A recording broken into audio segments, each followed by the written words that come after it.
Chương 435, cha ngươi đã chết. Vũ Việt Phàm đi theo mọi người, một đường hướng Phương thị đi tới, cảnh tượng trên đường càng ngày càng kinh hãi. Hắn nhìn thấy có không ít luyện khí tu sĩ vội vàng lướt qua nơi đây, thời điểm nhìn thấy đồng hồ đều sẽ gật đầu hành lễ. Sau đó, những luyện khí này liền đối với phụ cận tu sĩ hạ thủ, xuất thủ không hề lưu tình, nhất kích tất sát. Mậu dịch giao lưu hội bên kia vô cùng hỗn loạn, giống như vẩy mực trên giấy tuyên, đang không ngừng hướng bốn phía lan tràn, lây dính cả tòa đại càn đế đô. Lão tổ, đây rốt cuộc là chuyện gì? Vũ Việt Phàm cuối cùng không nhịn được, thấp giọng hỏi. Thiên Nam Tông lão tổ liếc mắt nhìn hắn, nhàn nhạt nói: cứ việc đi theo ta, thiên phú của ngươi không sai, là một cái nhân tài, đừng để lão tổ thất vọng. Huynh đài nhìn tới còn không rõ sao, bất quá ngươi có thể đi theo vị này, nói rõ về sau ngươi và ta cũng coi là đồng đạo. Đồng Bách Châu khẽ mỉm cười.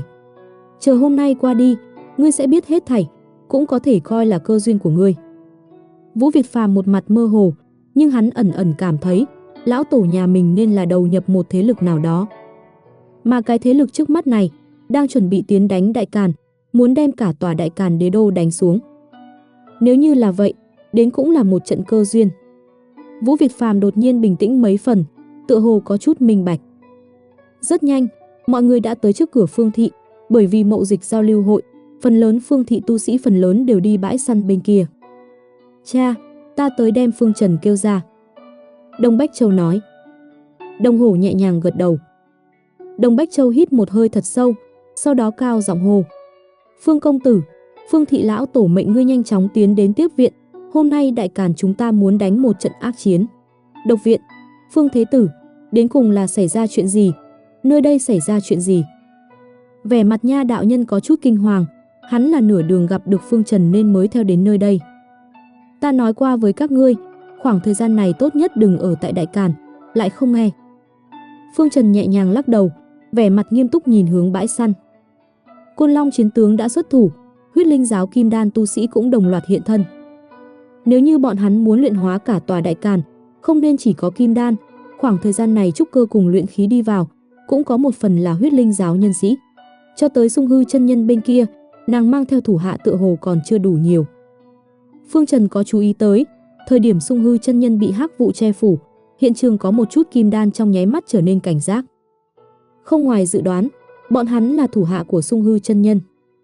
Chính là nhân thủ của Sung Hư chân nhân căn bản không đủ, nàng tất nhiên cũng không nghĩ tới huyết linh giáo lần này sẽ phát rồ như thế, muốn luyện hóa cả tòa Vân U vực.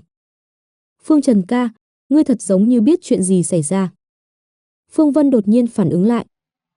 Phương Trần vừa mới câu nói kia có điểm gì là lạ. Ánh mắt của mọi người cùng nhau rơi ở trên người Phương Trần. Đúng lúc này, thanh âm của Đồng Bách Châu vang lên.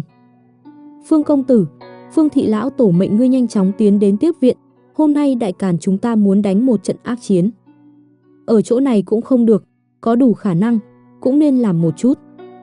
Phương Trần khe khẽ thở dài, hướng mọi người nói.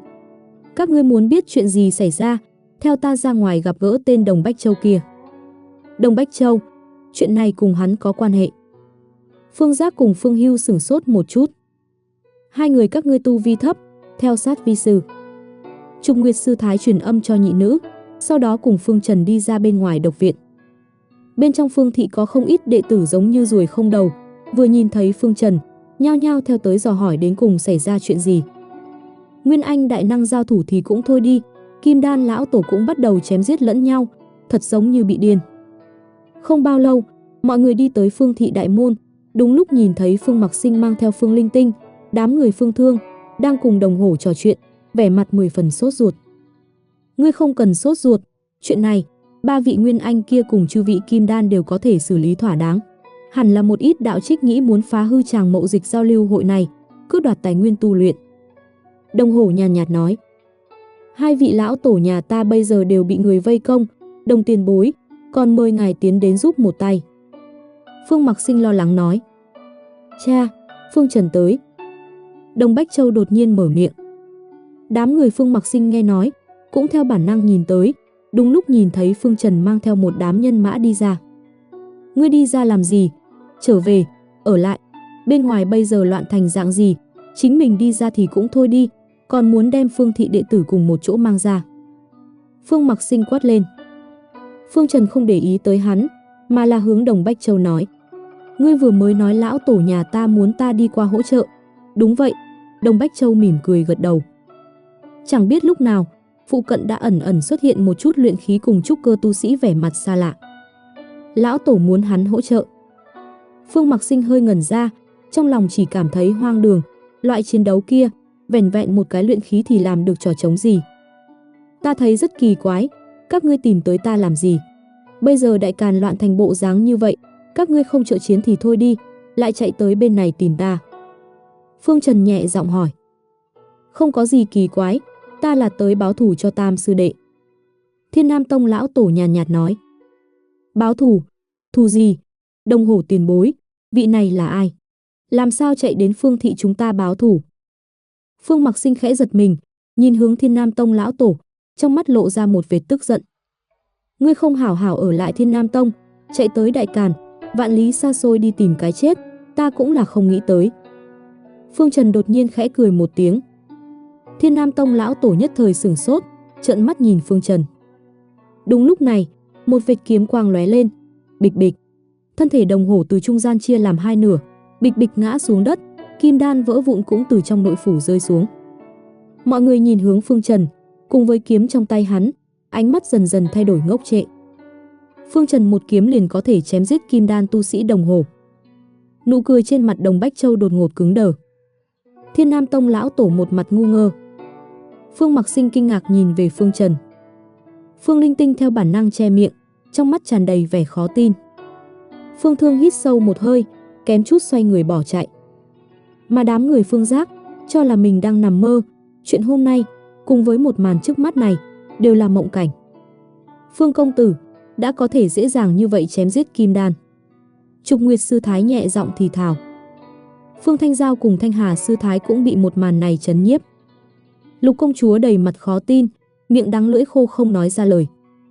Đồng Bách Châu, cha ngươi đã chết, ngươi không bằng nói một chút tính toán của ngươi. Phương Trần cười nhạt nói. Chương 436, vì cái gì ngươi lại biết? Thời điểm Phương Trần xuất kiếm, nữ kiếm tu tại Mậu Dịch giao lưu hội bên kia có chỗ phát giác, Ngọc Tiên Tử cũng theo bản năng hướng Phương thị nhìn tới. Sư muội, ta cảm ứng đến kiếm thai. Nữ kiếm tu lạnh lùng nói. Sư tỷ, kiếm thai để sau đi, tất cả những người này đối với chúng ta đều đuổi tận giết tuyệt, nên đối phó bọn hắn trước. Ngọc Tiên Tử khẽ động ánh mắt, thấp giọng nói. Nữ kiếm tu nhìn bầu trời một chút, trong lòng biết trận pháp nơi đây bị phong cấm. Đám tu sĩ trước mắt này không biết là bị điên khùng gì, muốn đem Đại Càn đế đô huyết tẩy, các nàng cũng là mục tiêu của đối phương. Ngay lúc vừa rồi, có một tên kim đan ra tay với các nàng, bất quá lại bị nữ kiếm tu một kiếm chảm sát. Nhưng sau đó, lập tức có hai tên kim đan trung kỳ liên thủ muốn giết nàng, nữ kiếm tu vẫn là nhẹ nhõm chém giết hai người, nhưng sợ chính mình lực kiệt. Loại tình huống hôm nay, chỉ cần lực kiệt các nàng sẽ gặp phải tử vong. Sư tỷ, không quản đám người này có lai lịch gì, chúng ta đều phải giúp Đại Càn cũng là giúp chính mình. Nếu như ba vị nguyên anh kia thất bại, ngươi và ta đều phải chết không nghi ngờ. Ngọc Tiên Tử gấp gáp nói. Ngươi nói đúng. Giải quyết sự tình trước mắt, lại đi tìm kiếm thai. Nữ kiếm tu làm ra quyết đoán, lập tức vung kiếm chém về một tên kim đan ở phía xa. Có kiếm tu, mọi người hợp lực giết nàng. Tên kim đan kia thụ thương về sau, lập tức gào thét một tiếng. Căn bản không có e ngại kiếm tu. Nữ kiếm tu triệt để minh bạch, chính mình gặp phải một đám liều mạng. Cha ta chết. Đồng Bách Châu tự lẩm bẩm, ánh mắt khiếp sợ nhìn xem thi thể Đồng Hổ. Đúng, cha ngươi chết, ngươi còn có tính toán gì? Phương Trần cười nói. Phương Mặc Sinh khó có thể tin dương mắt nhìn hướng Phương Trần, đến thở mạnh cũng không dám. Tiểu tử trước mặt này, lại có năng lực chém giết kim đan. Vậy trước đó hắn đối chiến tuyệt vô địch, tất cả đều là giả bộ. Hắn đến cùng là ai? Đến cùng là tu vi gì? Phương Mặc Sinh theo bản năng bảo hộ ở trước mặt Phương Linh Tinh. Bởi vì hắn biết, Phương Linh Tinh cùng Phương Trần không hợp nhau. Ngươi, vì cái gì giết cha ta? Đồng Bách Châu nhìn về Phương Trần, hốc mắt ửng đỏ, có nước mắt nhấp nhô bên trong, nhưng trên mặt vẫn gạt ra một tia gượng cười. Tựa hồ không nguyện cúi đầu. Bởi vì huyết linh giáo các ngươi đều đáng chết. Phương Trần nhẹ giọng trả lời. Huyết linh giáo. Không quản là Phương thị đệ tử hay là đám người nha đạo nhân, thời điểm nghe đến 3 chữ này tất cả đều lộ vẻ mặt chấn động. Trong nháy mắt, bọn hắn đã minh bạch. Hôm nay, mấy tên kim đan kia không phải điên, mà là bọn hắn xuất thân từ huyết linh giáo. Vì cái gì ngươi lại biết? Vì cái gì? Đồng Bách Châu vội vàng hỏi. Ta không muốn chết làm một cái quỷ hồ đồ, nói cho ta đi. Đúng, nói cho hắn biết. Trong lòng Phương Thương nôn nóng vạn phần. Đồng Bách Châu hôm nay khẳng định là chết chắc, nhưng hắn sẽ không. Hắn tự tin không có lộ ra chân tướng. Chỉ cần biết đối phương là như thế nào, biết đồng hổ bọn hắn là huyết linh giáo, cũng tương đương vì huyết linh giáo lập xuống công lao. Ngươi nên làm quỷ hồ đồ thì hơn. Phương Trần nhoẻn miệng cười, một thanh kim đao từ trên trời giáng xuống, hung hăng đem Đồng Bách Châu phách thành thịt nát. Mọi người nhìn thấy tôn kim giáp võ sĩ này đột nhiên hiện thân giáp, trong mắt đều là kính sợ. Đi! Thiên Nam Tông lão tổ nơi nào còn dám dừng lại, đối phương biết hắn tới từ Thiên Nam Tông, đây đã là một cái vấn đề to lớn. Đáng tiếc, hắn mới vừa vặn xoay người, lại là một vệt kiếm quang kéo tới, hắn chậm chậm xoay người nhìn hướng Phương Trần, ánh mắt ngưng trọng. Ngươi đến cùng là ai? Lão tổ, thân thể của ngươi. Vũ Việt Phàm đột nhiên nghẹn ngào kêu lên. Thiên Nam Tông lão tổ hoàn toàn chính xác xoay người, nhưng nửa thân dưới của hắn y nguyên bảo trì bộ dạng xoay người chạy trốn. Phương Trần không có trả lời, kim giáp võ sĩ vung vẩy mấy đao liền chém chết Thiên Nam Tông lão tổ. Đừng giết ta, ta cái gì cũng không biết, ta còn chưa gia nhập huyết linh giáo. Vũ Việt Phàm vội vàng xin tha. Phốc, kim giáp võ sĩ lại vung một đao, Vũ Việt Phàm lập tức bỏ mình tại chỗ. Phương Trần, bọn hắn thật là huyết linh giáo. Nói như vậy, hôm nay phát sinh hết thảy là huyết linh giáo muốn hạ thủ với đại càn chúng ta. Phương Mặc Sinh nhìn thoáng qua thi